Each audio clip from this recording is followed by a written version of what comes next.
இந்த வாரம் இவங்க நடந்துக்கிட்டது சரியா? ஒரு டாஸ்க்கை கொடுத்து ஆட சொன்னது குத்தமா?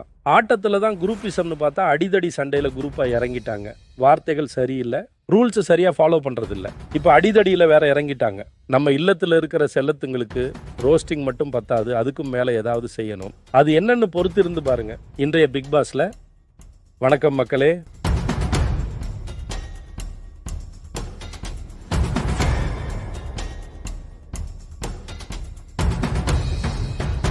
வணக்கம் மக்களே. பிக் பாஸ் இந்த வாரம் எப்படி இருந்துச்சு? நீயும் பொம்மை நானும் பொம்மை டாஸ்க்ல வீடே சும்மா பத்திக்கிச்சு இல்ல. ஒவ்வொருத்தரோட சுயரூபமும் வெளியே வந்துருச்சு இல்ல.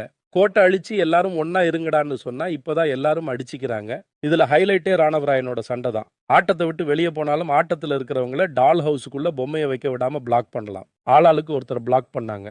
ரயான் மஞ்சரியை பின்பக்கமா இருந்து கட்டி பிடிச்சி பிளாக் பண்ணாரு. ராணவ் ஜெஃப்ரியை பிளாக் பண்ணாரு. இதுல பிரச்சனையானதே இந்த விஷயம்தான். ராணவ் ஜெஃப்ரியை பிடிக்கும் போது 2 பேரும் தவறி பிட் பால்ல விழுந்துடுறாங்க.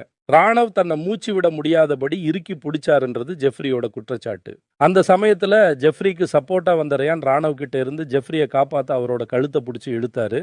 அதுக்கப்புறம் ரயான் ராணவ அடிக்க போனாரு.